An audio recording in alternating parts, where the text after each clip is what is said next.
You know, it's wonderful that we have a place like this in Oregon. We're 2 hours from Portland.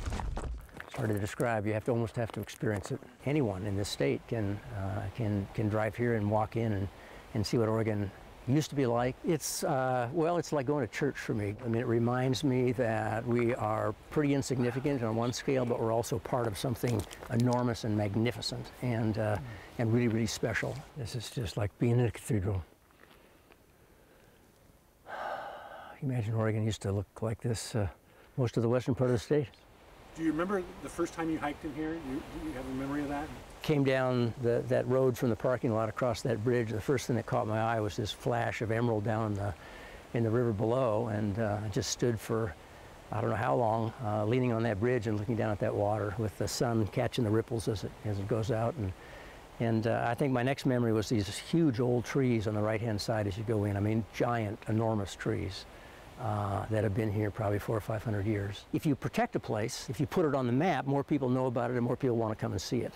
And you know, I believe you can love a place too much, and so you have to love it and respect it. And you know, teaching young people how to respect and interact with the wilderness is an enormous part of that. Hi, it's nice to meet you, Kitzhaber. How are you? Governor Kitzhaber, Jawbone Flats.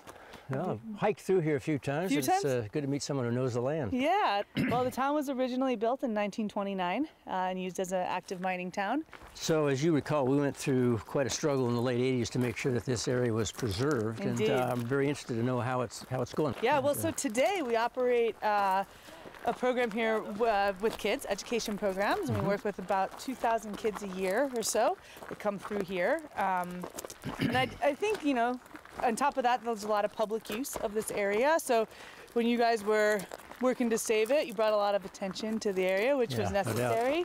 And as a result, a lot of people want to come see the big trees, see the beautiful pools. And so we do see a lot of public access, a lot of use. That's some of our concerns, is how we're going to mitigate that use moving forward.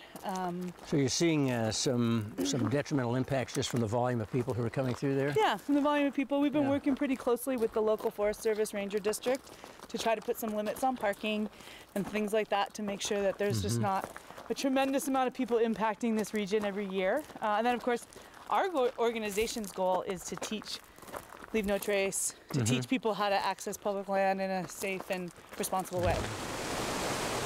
We have to have a conversation. It's not about keeping people out, it's about managing the ones that come in. But it's a conversation that we ought to have now so that we can plan for the future rather than just reacting to the growing number of people who want to come here.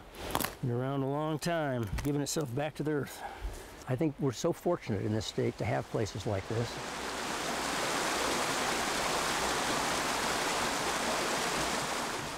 To me, it creates a space, an opportunity to have a different conversation, to view each other differently, and to take the steps necessary to protect the natural resource economy, but not at the expense of some of these really special areas that are so important to Oregon and I think to the Northwest. I think one thing that holds Oregonians together is an identification with place. They love, you know, right up there with family, they love Oregon's natural wonder. They love the place that they live in. And that's a big piece of common ground. And I think that places like Opal Creek, places like the Lower Rogue Canyon, places like the Steens can serve as a way to bring Oregonians together. The place we call Oregon is the greatest melding pot and the greatest vessel for reaffirming our commitment to each other and to the future that we could possibly have.